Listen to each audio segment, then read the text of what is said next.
Oke guys, bersiap untuk crypto pump di 2025. Kenapa? Kita akan coba bahas di video ini.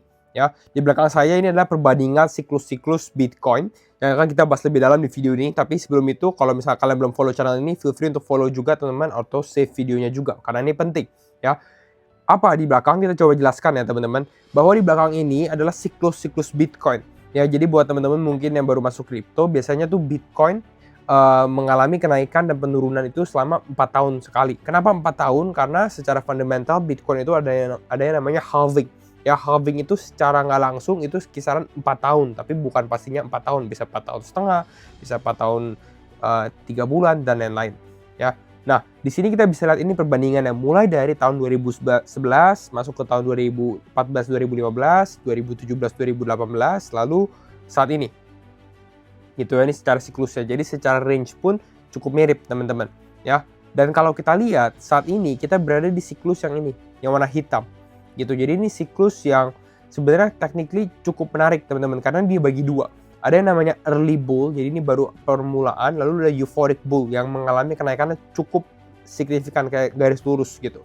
Sama di tahun 2017-an, 2018 itu juga sama early bull ya, mulai mengalami kenaikan tapi tiba-tiba boom, euphoric, mengalami kenaikan exponential movement gitu.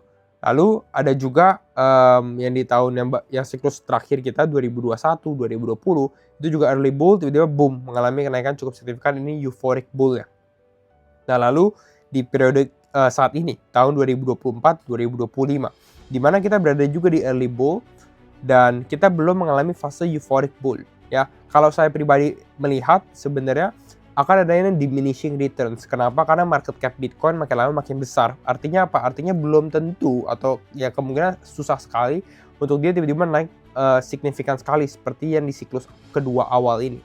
Ya, kemungkinan besar mungkin kenaikannya akan lebih kecil dibandingkan yang warna hijau gitu ya, secara percentage ya, secara harga juga. Kenapa? Karena market cap-nya udah lebih besar. Ya, tapi masih ada potensi sebenarnya untuk Bitcoin mulai mengalami kenaikan.